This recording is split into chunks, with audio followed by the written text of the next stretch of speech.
എങ്ങനെയാണ് ഇസ്രായേലിനെതിരെ അറ്റാക്ക് ചെയ്ത് കഴിയുമ്പോൾ ഇസ്രായേലി പട്ടാളക്കാരനെ അവർ ഇത് ഈ ഹമാസ് അടിക്കുന്ന ഫോട്ടോയും അതായത് ചവിട്ടുന്ന ഫോട്ടോയൊക്കെ എടുത്തിട്ട് സോഷ്യൽ മീഡിയയിലിട്ട് ഇത് സെലിബ്രേഷൻ ഡേ ആണെന്നും പറഞ്ഞിടാൻ സാധിക്കുന്നത്? ഇയാൾക്ക് എത്രമാത്രം ഇൻഡിപെൻഡൻ്റ് വ്യൂ ഉള്ള ആളാണ്. അത് പക്ക മത തീവ്രവാദിയും അതേപോലെ തീവ്രവാദത്തെ അനുകൂലിക്കുന്നത്. ഇതാണ് കേരളത്തിലെ പല ജേർണലിസത്തിലും നടന്നുകൊണ്ടിരിക്കുന്നത്. ഇതുമായി ബന്ധപ്പെട്ട് കേരളത്തിലെ മീഡിയ ഭയങ്കരമായിട്ടാണ് ഹൈലൈറ്റ് ചെയ്യുന്നത്. ഇതൊക്കെ കേട്ടിട്ടാണ് കേരളത്തിലെ യൂട്യൂബ് മറ്റേ സാറ്റലൈറ്റൊക്കെ വെച്ചങ്ങ് അനത്തുന്നത് ഓരോ കാര്യങ്ങൾ.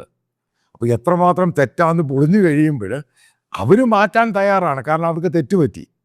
എന്നാൽ ഇതെല്ലാം കള്ളത്തരം എല്ലാം പിടിപ്പിച്ച് ആൾക്കാരെ സുഖിപ്പിച്ച് ആരെങ്കിലും ഇത് മാറ്റി പറഞ്ഞിട്ടുണ്ട്? അത് തെറ്റായ വാർത്തകൾ മാത്രം കൊടുക്കുന്നു, തെറ്റായ ഗ്രൗണ്ട് റിപ്പോർട്ട് കൊടുക്കുന്നു, തെറ്റായ ഡോക്യുമെൻ്ററികൾ ഉണ്ടാക്കുന്നു, ആൾക്കാരെ വെച്ച് റീക്രിയേറ്റ് ചെയ്ത് സ്റ്റേജ് മാനേജ് ഷോ ഉണ്ടാക്കുന്നു, അത് ഷൂട്ട് ചെയ്തിട്ട് തെറ്റായ രീതിയിൽ അവതരിപ്പിക്കും.